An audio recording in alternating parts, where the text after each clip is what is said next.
Hello बच्चों, let us start our next topic LC oscillations. ठीक है, these are a kind of electrical oscillations which are produced by L inductor and C capacitor. ठीक है, ये असी करना की है, let us take inductor and capacitor and both are connected in parallel with each other. तो ਹੁਣ ਕੀ ਕਰਨਾ ਹੈ, ਇਸ ਇਲੈਕਟ੍ਰੀਕਲ ਸਰਕਿਟ ਨੂੰ ਅਸੀਂ ਇੱਕ ਬੈਟਰੀ ਨਾਲ ਕਨੈਕਟ ਕਰਨਾ ਹੈ, that is we are applying the DC supply to this circuit. ਠੀਕ ਹੈ, and this is kind of की when we will close then current will start flow. तो इट मीनस इतों इनू पॉजिटिव है तो करंट फ्लो करेगा स्टार्ट। ठीक है, फिर करंट आ गया, करंट आएगा तो कैपेसिटर वाल नू करंट आएगा, कैपेसिटर दी प्लेट्स के उत्ते जिहड़ा चार्ज है फुली डिपॉजिटेड हो जाना है। तो the question will be in mind that कि इंडक्टर वाल नू करंट जिहड़ा है क्यों नहीं जा रहा। तो इंडक्टर वाल नू करंट इसलिए नहीं जाएगा because according to Lenz's law we already discuss that कि there is a production of the back EMF that is also called a self induced EMF, ਜਿਹੜੀ ਕੀ ਕਰੇਗੀ ਆਪਣੇ ਹੀ ਇਫੈਕਟ ਨੂੰ ਕੀ ਕਰਦੀ ਅਪੋਜ਼ ਕਰਦੀ ਹੈ ਜਿੱਥੋਂ ਪ੍ਰੋਡਿਊਸ ਹੋ ਰਿਹਾ। तो इट मीनस इन्हें करंट ਨੂੰ ਆਪਣੇ ਨੇੜੇ ਨਹੀਂ ਆਉਣ ਦੇਣਾ। तो ਇਹਦਾ ਮਤਲਬ ਇੱਧਰ ਨੂੰ ਨਹੀਂ ਜਾਏਗਾ ਸਾਡੇ ਕੋਲ ਕਰੰਟ, ਜਿਹੜਾ ਕਰੰਟ ਹੈ ਉਹ ਇੱਧਰ ਨੂੰ ਫਲੋ ਕਰੇਗਾ ਜਿਹਦੇ ਕਰਕੇ ਜਿਹੜੇ ਕੈਪੈਸਿਟਰ ਦੀਆਂ ਪਲੇਟ ਨੇ ਉਹ ਫੁੱਲੀ ਚਾਰਜ ਹੋ ਜਾਣਗੀਆਂ। ਠੀਕ ਹੈ, ਹੁਣ ਅਸੀਂ ਇਹਨੂੰ ਕੀ ਕਰ ਦਿੰਦੇ ਹਾਂ, ਇਹ ਜਿਹੜਾ ਸਾਡੇ ਕੋਲ ਪੋਰਸ਼ਨ ਹੈ DC ਸਪਲਾਈ ਐਂਡ ਕੀ ਇਹਨੂੰ ਰਿਮੂਵ ਕਰ ਦਿੰਦੇ ਹਾਂ। तो ਅਸੀਂ ਗੱਲ ਕਰਾਂਗੇ ਇਹ ਦੋ ਜਿਹੜੀ ਹੈਗੇ ਇੰਡਕਟਰ ਔਰ ਕੈਪੈਸਿਟਰ ਦੀ। ਠੀਕ ਹੈ, तो ਕੈਪੈਸਿਟਰ ਜਿਹੜਾ ਹੈ ਉਹ ਕੀ ਹੈ, ਫੁੱਲੀ ਚਾਰਜਡ ਹੈ। ਡਿਊ ਟੂ ਦਿਸ ਕੀ ਹੋਏਗਾ, ਕੈਪੈਸਿਟਰ ਦੇ ਉੱਤੇ ਪਲੇਟ ਦੇ ਉੱਤੇ ਚਾਰਜ ਆ ਜਾਏਗਾ। तो ਸਪੋਜ਼ ਕਰ ਲਓ ਇਹਦੇ ਉੱਤੇ ਚਾਰਜ ਜਿਹੜਾ ਆ ਗਿਆ ਪੋਜ਼ਿਟਿਵ ए प्लेट के उत्ते and this plate there will be the negative charge. ठीक है, तो पॉजिटिव चार्ज आने की वजह के नाल तो इट मीनस साढ़े कोल करंट हुण इत्थों फ्लो करना शुरू कर जाएगा। आ नैगेटिव है ना, नैगेटिव है तो इट मीनस इलैक्ट्रॉन्स इधर नूं आएंगे तो करंट ऑपोजिट डायरैक्शन हुंदा है। तो ਇਹਦਾ मतलब साढ़े कोल इत्थे की आएगा पॉजिटिव है तो करंट इस साइड नूं फ्लो कर गया, करंट फ्लो कर गया तो इंडक्टर वाल नूं करंट गया। ਹੁਣ इंडक्टर जड़ा है अगर इंडक्टर ਦੇ ਵਿੱਚੋਂ करंट फ्लो करेगा तो इट मीनस ਤੁਸੀਂ पढ़िया है this is a kind of solenoid coil है। तो B is equal to mu naught of N I according to this equation B is equal to mu naught of N I if there is a current and there will be the magnetic field also. तो it means इत्थे की हो गई magnetic field आ गई। तो ਜਦੋਂ तक एक कैपेसिटर फुली डिस्चार्ज नहीं हो जाता उदों तक करंट जड़ा है फ्लो होंदा जाएगा तो इत्थे मैगनैटिक फील्ड की प्रोडक्शन होंदी जाएगी। तो इट मीनस जिहड़ी कैपेसिटर दे विच जिहड़ी साडे कोल एनर्जी सी इलैक्ट्रिकल एनर्जी सी, तो हुण इलैक्ट्रिकल एनर्जी है वो कार कन्वर्ट होई जा रही है मैगनैटिक एनर्जी दे विच। एक टाइम ऐसा आएगा जो ये चार्ज बिल्कुल नहीं बचेगा तो ये सारा का सारा चार्ज इधर ट्रांसफर हो जाएगा। इट मीनस इत्थे जिहड़ी एनर्जी है वो मैगनैटिक एनर्जी जिहड़ी आ जाएगी।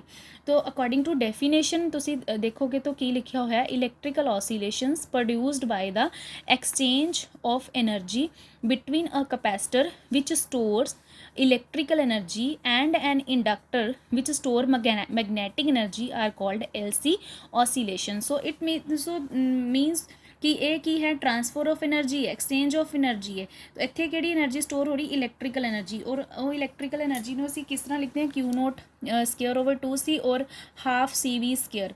ठीक है, मैगनैटिक एनर्जी है इंडक्टर दे विच है उहनूं असीं किस तरह लिखते हैं, हाफ LI0 द स्केयर। तो इट मीनस इत्थे एनर्जी एक्सचेंज हो रही है। कैपेसिटर च किहड़ी आ रही सी इलैक्ट्रिकल एनर्जी एंड इंडक्टर च किहड़ी आ रही है मैगनैटिक एनर्जी। तो जिहड़ी इलैक्ट्रिकल एनर्जी है सारी की सारी कारज कन्वर्ट हो गई मैगनैटिक एनर्जी दे विच। सो प्रोसैस चलता रहेगा कंटीन्यूअसली। तो इस मीनस ऑसिलेशंस जिहड़ियां तुहाडे कोल बननगियां। So this means electrical energy is completely converted into magnetic energy. ठीक है, तो ये सर्किट नूं असीं बेटा टैंक सर्किट भी बोल देने हैं। तो according to definition tank circuit की है, the an electrical circuit which containing an inductor of inductance L and capacitor of capacity C या कैपेसिटेंस बोल दो capacitance C connected in parallel is called tank circuit. ठीक है, सो आ जिहड़ा circuit है असीं इहनूं सर्किट नूं किहड़ा सर्किट बोल देने टैंक सर्किट। क्लीयर है। ਹੁਣ देखो एक्चुअली द प्रोसैस च होना की है, किस तरह एनर्जी ट्रांसफर होनी है और किस तरह ऑसिलेशंस प्रोड्यूस होनी है वो देखते हैं। तो मान लो बेटा इत्थे कैपेसिटर है and there is a inductor. ठीक है, तो फस्ट ऑफ ऑल तो असीं जो कैपेसिटर नूं कनैक्ट किया सी DC सप्लाई दी हुई सी तो कैपेसिटर फुली चार्जड हो गया सी। तो इट मीनस इत्थे पहले लै लो कि जिहड़ा कैपेसिटर है फुली चार्ज है तो इत्थे तुहाडे कोल पॉजिटिव साइन आ गया, इत्थे नैगेटिव, मतलब इस प्लेट के उत्ते पॉजिटिव चार्ज है, इस प्लेट के उत्ते नैगेटिव चार्ज है। ठीक है, तो पहले केस विच की है चार्ज मैक्सीमम है और अगर चार्ज मैक्सीमम है तो यह ग्राफ असी नाल दी नाल डिस्कस करी जावांगे। There is a electrical energy maximum magnetic energy maximum, electrical energy maximum, magnetic energy maximum, electrical energy and magnetic energy maximum. तो यह सारी साडे कोल प्रोसैस चलेगी, इनू डिस्कस करते हैं। First of all when the capacitor is fully charge, ठीक है, तो की होएगा, तो करंट जोड़ा चार्ज है इट विल स्टार्ट फ्लो, है ना, चार्ज फ्लो करेगा तो there will be the current, ठीक है। तो करंट जोड़ा है फ्लो करना शुरू कर गया, तो जिस तरह करंट फ्लो करेगा इस इंडक्टर दे विच की प्रोड्यूस होएगी मैगनैटिक फील्ड, ठीक है। हुण इस प्लेट के उत्तों चार्ज जोड़ा निकली जाना है, करंट जोड़ा है वो फ्लो करी जाना है। एक पॉइंट ऐसा आना जो कैपेसिटर के उत्ते चार्ज नहीं बचना, बट इंडक्टर के उत्ते जोड़ा है साडे कोल मैगनैटिक फील्ड आ जानी है, ठीक है। तो जोड़ा इंडक्टर है उहदे विच की आ जानी है मैगनैटिक फील्ड। तो इत्थे तुहाडे कोल चार्ज मैक्सीमम सी, नैक्सट केस दे विच की होएगा बेटा, करंट मैक्सीमम जोड़ा है वो हो जाएगा। तो जोड़ा कैपेसिटर है वो की हो जाएगा, स्टार्ट डिस्चार्ज, मतलब कैपेसिटर ने की होना है, डिस्चार्ज होना शुरू हो जाना है। तो जिदा ही कैपेसिटर ने डिस्चार्ज होना स्टार्ट होना है तो की होएगा, जड़ा तुहाडे कोल इंडक्टर है इत्थे तुहाडे कोल मैगनैटिक एनर्जी जिहड़ी मैक्सीमम हो जानी है। तो इत्थे आ गए अपन नैक्सट केस दे विच, नैक्सट केस दे विच की होया, आ वेव जिहड़ी है ये चार्ज दी वेव है, ये नैक्सट वेव जिहड़ी है ये करंट दी वेव है। तो नैक्सट केस दे विच की होया, मैगनैटिक एनर्जी जिहड़ी है वो मैक्सीमम आ गई, क्योंकि करंट वाली ने की प्रोड्यूस करना है मैगनैटिक फील्ड एंड चार्ज वाली ने इलैक्ट्रिक फील्ड, ठीक है। तो इट मीनस तुहाडे कोल करंट वाली की आ गई मैक्सीमम आ गई, तो तुहाडे कोल चार्ज वाली की हो गई जीरो। ए सैकेंड केस आ गया। तीसरे केस च बच्चे असीं की देखांगे, हुण देखो हुण एक पॉइंट ऐसा आ गया जिथे तुहाडे कोल कैपेसिटर दे उत्ते चार्ज नहीं बचिया। हुण अगर पिछू चार्ज ही नहीं है तो करंट नहीं आएगा, करंट नहीं है तो फील्ड नहीं प्रोड्यूस होएगी। बट हुण इंडक्टर की तुहाडे कोल प्रॉपर्टी की हुंदी है, इंडक्टर दे विच जदों करंट आंदा है बेटा, तो अगर पिछू करंट घट हुंदा है तो इंडक्टर नहीं हुंदा, due to self induced EMF के करके जिहड़ी अपने आप प्रोड्यूस हुंदी है, उन्हें डिके ऑफ करंट नूं की करना, पिछू डिके हो रहा मतलब करंट घट रहा, उन्हें की देना, ग्रो करना है। It will grow the decay of current, मतलब ग्रोथ करेगा उस करंट की। यदा मतलब उन्हें पुश करना है किधर नूं, इधर नहीं, नैक्सट वाली प्लेट नूं भेज देना है करंट, ठीक है। तो इट मीनस आ करंट जिहड़ा है वो इस साइड नूं जिहड़ा फ्लो कर गया, इधर नूं जाना स्टार्ट कर जाएगा, ठीक है। तो यदा मतलब साडे कोल की होएगा, जदों कैपेसिटर जिहड़ा है when the magnetic field become maximum, capacitor begins to recharge, ठीक है।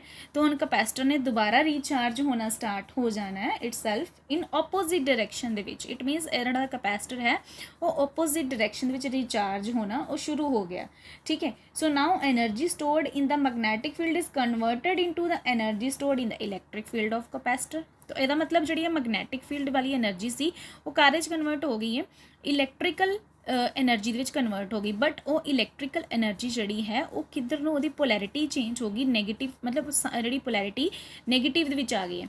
ਹੁਣ देखो इस केस 'ਚ ਅਸੀਂ पहुँच गए, ਇੱਥੇ ਸਾਡੇ ਕੋਲ ਕੀ ਹੋਇਆ, करंट ਜਿਹੜਾ है वो जीरो हो गया, इथों करंट नहीं है बिल्कुल भी, है ना।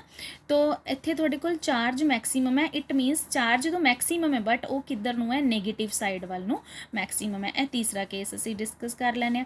उस तो बाद हुण फिर तुहाडे कोल करंट फ्लो करना शुरू कर जाएगा, बट वो करंट किधर, क्योंकि चार्ज की है फुली मैक्सीमम हो गया, मतलब चार्ज फुली रिचार्ज हो गया।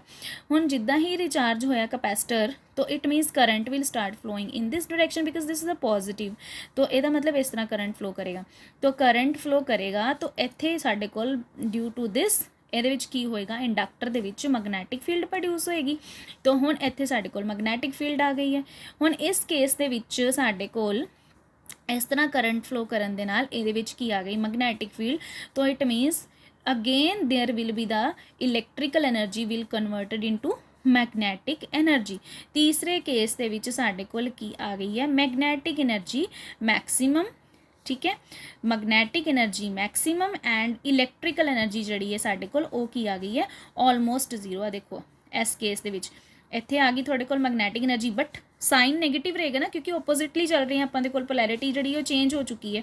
तो इट मीनस मैगनैटिक इतने मैक्सीमम आई है बट माइनस से आई है, तो इलैक्ट्रिकल ऑलमोस्ट जी जीरो हो गई है, ठीक है। ये भी असीं डिस्कस कर लिया पॉइंट। हुण इस पॉइंट ते आने हुण उहदे बाद फिर ओबीअसली अगर इत्थों साडा चार्ज कैपेसिटर हुण डिस्चार्ज होना शुरू हो गया ना, क्योंकि इत्थों डिस्चार्ज जो जिहड़ा इहदे प्लेट्स ते चार्ज सीगा वो तो फ्लो करी जा रहा, तो करंट आई जा रहा, करंट फ्लो करन दे नाल इत्थे मैगनैटिक एनर्जी आई जा रही है। तो इट मीनस एक पॉइंट ऐसा आएगा ਜਦੋਂ ਕਪੈਸਿਟਰ ਫੁੱਲੀ ਡਿਸਚਾਰਜ ਹੋ ਜਾਏਗਾ ਤਾਂ ਇੱਥੋਂ ਪਿੱਛੋਂ ਕੋਈ ਚਾਰਜ ਨਹੀਂ ਆਏਗਾ। ਹੁਣ ਕੀ ਕਰਨਾ, ਇਸ ਇੰਡਕਟਰ ਨੇ ਆਪਣੀ ਪ੍ਰੋਪਰਟੀ ਦਿਖਾਣੀ ਆ। ਉਹ ਕਿਹੜੀ ਪ੍ਰੋਪਰਟੀ ਹੈ ਕਿ ਇਹ ਜਿਹੜਾ ਸਪੋਰਟ ਕਰੇਗਾ ਕਿਹਨੂੰ, ਡਿਕੇ ਆਫ ਕਰੰਟ, ਮਤਲਬ ਇਸ ਕਰੰਟ ਜਿਹੜਾ ਪਿੱਛੋਂ ਕਰੰਟ ਘੱਟ ਆ ਰਿਹਾ ਸੀ ਉਹਨੂੰ ਪੁਸ਼ ਕਰਕੇ ਅੱਗੇ ਵੱਲ ਨੂੰ ਧਕੇਲੇਗਾ। ਇਟ ਮੀਨਸ ਆ ਕਰੰਟ ਇੱਧਰ ਨੂੰ ਫਲੋ ਕਰ ਜਾਏਗਾ। ਤਾਂ ਅਗਰ ਇੱਧਰ ਨੂੰ ਫਲੋ ਕਰ ਗਿਆ ਤਾਂ ਹੁਣ ਇੱਥੋਂ ਕਰੰਟ ਇਸ ਤਰ੍ਹਾਂ ਫਲੋ ਕਰਨ ਦੇ ਨਾਲ ਕਪੈਸਿਟਰ ਨੇ ਦੁਬਾਰਾ ਰੀਚਾਰਜ ਹੋਣਾ ਸ਼ੁਰੂ ਹੋਣਾ। ਤਾਂ ਇਸ ਪਲੇਟ ਦੇ ਉੱਤੇ ਪੋਜ਼ਿਟਿਵ ਚਾਰਜ ਇਕੱਠਾ ਹੋਣਾ ਸ਼ੁਰੂ ਹੋ ਜਾਣਾ, ਇਸ ਪਲੇਟ ਦੇ ਉੱਤੇ ਨੈਗੇਟਿਵ ਚਾਰਜ ਜਿਹੜਾ ਉਹ ਇਕੱਠਾ ਹੋਣਾ ਸ਼ੁਰੂ ਹੋ ਜਾਣਾ। ਸੋ ਦਿਸ ਪ੍ਰੋਸੈਸ ਵਿਲ ਕੰਟੀਨਿਊ। ਤਾਂ ਇਟ ਮੀਨਸ ਤਾਂ ਇਹ ਤੁਹਾਡੇ ਕੋਲ ਆ ਗਈ ਹੈ ਲਾਸਟ ਪ੍ਰੋਸੈਸ, ਜਿਹਦੇ ਵਿੱਚ ਕੀ ਹੋਇਆ, ਤੁਹਾਡੇ ਕੋਲ ਇਲੈਕਟ੍ਰੀਕਲ ਐਨਰਜੀ ਜਿਹੜੀ ਹੈ ਉਹ ਕੀ ਹੋ ਗਈ, ਆਲਮੋਸਟ ਜ਼ੀਰੋ। ਐਂਡ ਤੁਹਾਡੇ ਕੋਲ ਮੈਗਨੈਟਿਕ ਐਨਰਜੀ ਇਸ ਕੇਸ ਦੇ ਵਿੱਚ ਮੈਕਸਿਮਮ ਹੋ ਗਈ। ਲਾਸਟ ਪੁਆਇੰਟ 'ਤੇ ਤੁਹਾਡੇ ਕੋਲ ਆ ਜਿਹੜੀ ਮੈਗਨੈਟਿਕ ਐਨਰਜੀ ਉਹ ਜ਼ੀਰੋ ਹੋ ਗਈ ਅਤੇ ਇਲੈਕਟ੍ਰੀਕਲ ਐਨਰਜੀ ਜਿਹੜੀ ਹੈ ਉਹ ਮੈਕਸਿਮਮ ਹੋ ਗਈ। ਤਾਂ ਇਸ ਗ੍ਰਾਫ ਨੂੰ ਅਸੀਂ ਨਾਲ ਦੀ ਨਾਲ ਜਿਹੜਾ ਉਹ ਪੜ੍ਹੀ ਜਾਣਾ, ਠੀਕ ਹੈ। ਤਾਂ ਇਹ ਦੋ ਸਾਰੀ ਪ੍ਰੋਸੈਸ ਜਿਹੜੀ ਹੈ ਵੈਰੀ ਵੈਰੀ ਈਜ਼ੀ ਪ੍ਰੋਸੈਸ ਹੈ। ਬੁੱਕ ਤੋਂ ਇਹਨੂੰ ਇੱਕ ਅੱਛੀ ਤਰ੍ਹਾਂ ਦੇ ਨਾਲ ਇੱਕ ਵਾਰ ਪੜ੍ਹ ਕੇ ਦੇਖਣਾ, ਠੀਕ ਹੈ। ਤਾਂ ਫਿਲਹਾਲ ਜਿਹੜੀ ਹੈ ਇਹ ਜਿਹੜੀ ਮੇਨ ਇਹਦਾ ਪ੍ਰੋਸੈਸ ਕੀ ਹੈ ਕਿ ਕਨਵਰਜਨ ਹੋ ਰਹੀ ਹੈ ਕਾਹਦੀ, ਐਕਸਚੇਂਜ ਆਫ ਐਨਰਜੀ ਹੈ between the capacitor which store the electrical energy and an inductor which store the magnetic energy, that is called LC oscillations, ठीक है। सो ਇਹ ਬੇਟਾ ਵੈਰੀ ਵੈਰੀ ਇੰਪੋਰਟੈਂਟ ਟੌਪਿਕ ਹੈ, ਇਹਨੂੰ ਅੱਛੀ ਤਰੀਕੇ ਨਾਲ ਕਰਨਾ। ਨੈਕਸਟ ਟੌਪਿਕ ਦੇ ਵਿੱਚ ਅਸੀਂ ਕਰਾਂਗੇ ਫ੍ਰੀਕੁਐਂਸੀ ਆਫ LC oscillations। ਫਿਲਹਾਲ ਤੁਸੀਂ ਇਹਦੀ ਸਟੋਰੀ ਜਿਹੜੀ ਅੱਛੀ ਤਰ੍ਹਾਂ ਨਾਲ ਸਮਝ ਲਓ ਕੀ ਹੋ ਰਿਹਾ ਹੈ, ਠੀਕ ਹੈ। Thank you.